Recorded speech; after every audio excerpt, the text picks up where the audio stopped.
اللہ تعالی وبرکاتہ وعلیکم السلام ورحمۃ اللہ وبرکاتہ. نحمده ونصلی علی رسولہ الکریم اما بعد.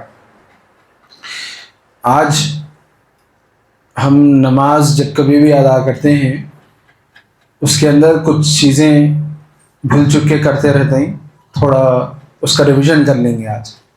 سب سے پہلے جب کبھی بھی ہم فرض نماز ادا کر رہے ہوں، امام صاحب مسجد میں نماز پڑھا رہے ہیں، ہم تھوڑا لیٹ سے اور امام صاحب جو ہے ایسا رکوع میں جھکے ہوئے ہیں، تو ہمیں آنے کے بعد میں جوائن کریں. کریکٹ ہم ابھی اللہ اکبر بول رہے ہیں، آپ امام صاحب اٹھ گئے تو کیا آپ کو رکعت ملے سر کا؟ نہیں ملے سر کا؟ نہیں ملے سر کا. جی بالکل درست. کہاں تک پاسبلٹی ہے بولے تو امام صاحب ابھی رکوع میں ہیں، آپ آئے، اللہ اکبر بولے، ہاتھ باندھے، 1-2 سیکنڈ رکے، اس کے بعد اللہ اکبر بول کے رکوع میں گئے. اتنا بولنے تک آپ کے پاس رکعت ملی بولے سر کا. اتنا صبح ہونے سے پہلے اگر امام صاحب رکوع میں سے اٹھ گئے تو آپ کو رکعت مس ہو گئی بولے سر کا، اس کو دوہرا لینا پڑتا. اب کبھی سجدے میں رہتے ہیں، اس ٹائم پہ آتے ہیں تو کیا انتظار کر لیتے ٹھہرنا چاہیے پھر سے امام صاحب کھڑے ہونے کا؟ نہیں، اگر موقع مل گیا تو سجدے میں ہی سیدھے چلے جانا. اور کیسا جانا ہے اس کا طریقہ؟ اب مثال کے طور پہ آپ مسجد میں اندر ہے، انہوں اللہ اکبر بول کے سجدے میں گئے، تو جیسے انہوں سجدے میں گئے، اب آنے کے بعد میں تکبیر بولنا، آنے کے بعد میں اللہ اکبر بول کے رکعت بننے کے بعد میں سیدھا اللہ اکبر بول کے سجدے میں چلے جانا. اگرچہ کہ آپ کو وہ رکعت نہیں ملی، لیکن پھر بھی آپ کو جو ہے نماز میں جوائن کر لینا بہتر ہے. نہیں کرے تو گناہ بولنے کی بات نہیں ہے، کرے تو بہتر ہے، یہ بات ہے. اب نیکسٹ، جب کبھی بھی ہم نماز میں ٹہرتے ہیں، ہمارے 2 پیروں کے درمیان کتنا فرق رہنا چاہیے؟ یہ 4 انگلی جو ہے اس کا اتنا فرق رہنا چاہیے. اتنا کتنا؟ 4 انگلیاں. اس سے زیادہ نہ کرو، پورا ایک دم پورے پیران چوڑے والے سر کا نہیں رہنا. یہ 4 ہے تو کہ ایک بالش بھی بولتے تھوڑے، لیکن 4 انگلی زیادہ بہتر ہے. اور کان دیکھتے رہنا، پورا ایسے سر پورا ادھر ادھر کیا کیا ہے بازو میں، ایسے سو کیا دیکھنا نہیں. کان دیکھنا. جہاں قیام میں جب ٹھہرے رہتے ہیں تو سیدھا جہاں پہ آپ سجدہ کرتے نا، آپ کی پیشانی نیچے جہاں پہ رکھتی، آپ کی نظر بھی وہیں رہنا چاہیے. اب وہاں سے قیام ہو گیا. اب قیام میں آپ ہاتھ اٹھاتے نا تکبیر بولنے کے واسطے، کہاں تک اٹھا دے؟ یہاں پورا یہاں تک آنا، یہ کان کے لو تک اللہ اکبر بول کے، ٹھیک ہے. اب رکوع میں جاتے وہ رکوع میں جانے کے بعد میں کان دیکھنا چاہیے. اپنے یہ 2 پیروں رہتے نا، انگوٹھے پیروں کے بیچ کے درمیان میں دیکھنا چاہیے، یہ جگہ میں دیکھنا، کان بھی ادھر ادھر نہیں دیکھتے رہنا. اس کے بعد وہاں سے سیدھا سجدے میں جب جاتے ہیں تو اس وقت اپن کی نظر ادھر ناک پہ رہنا. کہاں پہ رہنا؟ اپنے ناک کے اوپر رہنا چاہیے. اب کبھی کبھی ہمیں کیا کرتے ہیں ساری چیزیں، سجدے میں جانے کے بعد میں جو بھی پڑھنے کا رہتا ایسا بول کے بوسہ دے رہتے ہیں. ایسے سب چیزیں کرنے سے پرہیز کرنا، ایسا سب چیزیں نہیں کرنا چاہیے. جیسے سجدے میں جانے کے بعد میں جو بھی تسبیح پڑھنے ہیں، سبحان ربی الاعلیٰ پڑھنے کے بعد میں اٹھ جانا سیدھا. ایسے ہی اب ہونے کے بعد میں قاعدے میں بیٹھے، آپ قاعدے میں بیٹھے اس کہاں دیکھنا؟ اپنی گود میں دیکھنا. یہ جو اب ایسا بیٹھے رہتے تو ادھر بیچ میں گود میں ادھر دیکھتے رہنا. اب انگلی اٹھانے کا طریقہ ہے.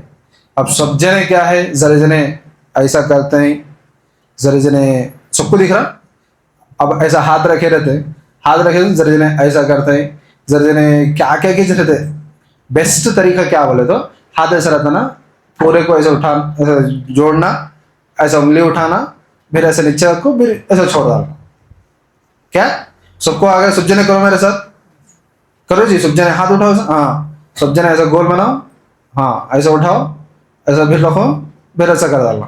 سمپل. اس کو زیادہ راکٹ سائنس کیا بھی نہیں ہے، اتنا آسان چیز ہے. سب جنے ہمیں حفظہ ایسا ویسا کرتے رہتے، کیا بھی نہیں، یہ سمپل چیز ہے، ایسا کر لینا چاہیے اس کو. اب جیسے ہی جتنا بھی تحیات، اس کے بعد درود ابراہیم اور دعائے معصورہ پڑھنے کے بعد میں بول کے بول لیتے رہتے. نماز کے باہر ہے تو آپ وہ سب بول لو، نماز کے اندر ہے ایسے سب چیزیں نہیں کرنا چاہیے. جب ہمارے کو چھینک اس ٹائم کو اللہ کا ذکر کرنا جو الحمدللہ ہے وہی منع کیا گیا ہے, تو ایسی چیزیں کرنے سے بالکل دور رہنا ہے. بالکل نماز میں بوسہ دینا, بولنا, ایسی سب چیزیں نہیں کرنا چاہیے. اور ایک مرتبہ جب آپ رکعت باندھتے یا پھر کوئی بھی ایک رکن ہے, ایک رکن کس کو بولتے, ایک مرتبہ آپ تکبیر باندھ لی, ایسا ٹھہرے, جب تک رکوع میں نہیں گئے وہ ایک رکن ہوا, اب پھر رکوع میں جب تک رہے وہ ایک رکن ہوا. بولنے کا مقصد کیا ہے, ایک رکن کے اندر 3 مرتبہ سے زیادہ ہاتھ نہیں اٹھانا یا پھر ہاتھ کی حرکت نہیں کرنا. جیسے اب ایسا ٹھہرے ہوئے تلاوت چلتی ہے, اب حضرت کیا کہ مچھر راول کو ہوں کر لیے, اب ذرا دیر 2 منٹ رکے, ابھی تلاوت چلتی ہے, پھر ایک 2 مرتبہ 4 مرتبہ 2 مرتبہ ہاتھ بھرے, ختم. اب اس سے زیادہ کرنے جائیں گے آپ کی نماز مکروہ بھی ہو سکتی, آپ کی نماز ٹوٹ بھی جا سکتی. کیا زیادہ سے زیادہ 3 مرتبہ کرنا, اس سے زیادہ نہیں کرنا چاہیے. اب کبھی کبھی نماز میں فون آتا رہتا, بھول گئے رہتے, انسان ہے بھول جاتا. الانسان مرکب من الخطأ والنسیان, انسان بنا ہوا ہے غلطی سے, من الخطأ والنسیان, اور بھول سے. یہ ایک محاورہ بولتے ہیں. بہرحال کیا ہے, انسان کبھی کبھی بھول جاتا فون کو سائلنٹ کرنا, جو بھی کرنا. اب فون بجتا رہتا, کیا کرنا, حافظ صاحب بولے بھائی ہاتھا نہیں کرنا, بولے کہ ویسے چھوڑا دے, سب کو فل رنگ آتی رہتی آواز. رنگ ٹون کیا کیا کھینچ رکھے رہتے, ذرا ناتا تو لگا تو کبھی کبھی ذرا اچھا سننے میں لگتا, لیکن پھر بہرحال بحث وہ نہیں ہے. رنگ ٹون اگر ایسا زیادہ آئے بولے کو کیا کرنا چاہیے, سمپل سے ایک بٹن ایسا دبا دے تو کم ہو جانا. ایک بٹن خالی, اب میرے کو ہے جاب ہے بھائی, ویسے نماز پڑھو, سرن سے رنگ گئی تو میں خالی ایسا فون ایسا دبا ڈالا تو آواز بند ہو گئی, تو اتنا کر سکتے آپ. پھر نہیں فون لے کو کون کرتی ہیں ڈیک کو کٹ کر کو, پھر بعد میں ایسے سو میسج کر کو نماز میں ہوں, بعد میں ایسے سو کام نہیں کرنے. اتنا کہیں اتنی دور بھی نہیں, آپ وہ اوپر سے ایسا شٹر نیچے کر کو اس میں سائلنٹ کرنے گئے تو اتنا بھی کام نہیں کرنا. خالی ایک چھوٹا عمل, خالی ایسا فون ایسا آئی فون کو نارمل فون کو ایسا بٹن دبا ڈالے تو ہو گیا, سائلنٹ ہو جاتا. نہیں وہی سے سائلنٹ کر دوں گا, اس سے زیادہ کام کرے تو آپ کی نماز چلے جاتے, ٹوٹ جاتی بول کے. ٹھیک ہے, بس یہی چیزیں تھیں آپ کو سنانی تھیں, جتنے میرے ذہن میں آئیں وہ بول دیا میں. اگر پھر بھی کوئی چیز بچی ہوئی ہے تو آپ پوچھ سکتے ہیں, نہیں بولے تو بس آخر میں اللہ تبارک و تعالی. ہاں جی زور سے واجب الوتر. ہاں ہاں ہاں, حنفی مسلک میں جیسا کہ کل میں ذکر کر رہا تھا 4 امام ہیں, ان میں سے ہم حنفی مسلک میں کیا ہوتا بولے تو, جب کبھی بھی آپ کوئی بھی نماز پڑھو, جب نماز جب ادا کرتے رہتے ہیں, آپ کی نیت اگر غلطی سے آپ کچھ اور بول بھی دیے لیکن نماز کچھ اور پڑھے, تب بھی اللہ تبارک و تعالیٰ اس کو قبول فرما لیتا. مسجد کو پہلا آئے رہتے ہیں طہارت کے وجہ سے وہ کون سے کہتا گھنٹہ جائے گا کو فرض نماز چکا لے تو ایک جنے نماز پڑھ لیے کہ اس میں فائدہ نہیں ہوتا. امام کے ساتھ جب فرض پڑھتے ہیں اس سے بلا فرض ہے.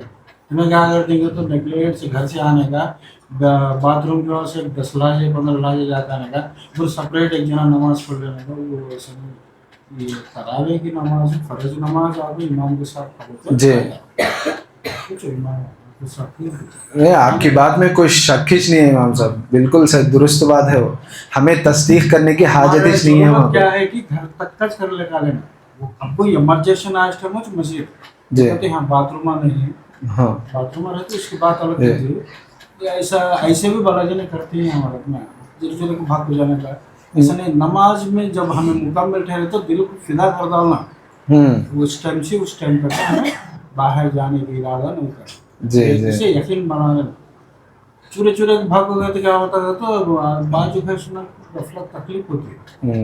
یہ بھی آج کل ہمیں پڑھ کو لکھو ہے, ایسا نمازوں میں چھوٹے چھوٹے کام نہیں کرنا. ہم یقین سے مسجد کا آ گئے ہو گیا, مسجد نماز ہو گیا تو آئے سو ہے پورا کام کرنا, آدھا سارا کئی کو کرنا, وہ بات ہے. نماز جماعت کے ساتھ جب ادا کریں گے تو اس کا ثواب 70 گنا بڑھ جاتا ہے. انڈیویجولی پڑھیں گے بولے تو اتنا زیادہ ثواب نہیں حاصل ہوتا. جب رمضان جیسا مہینہ ہم کو نصیب ہوا ہے اور اتنی توفیق ہوئی ہے کہ مسجد کی دہلیز تک آتے ہیں ہمیں, تو ایسا ہے پورا لوٹ لیں گے، خالی آدھا سارا کہیں کو لوٹ لینا. یہ بات ہے امام صاحب کی. بس ان چیزوں کو ذہن میں رکھیں.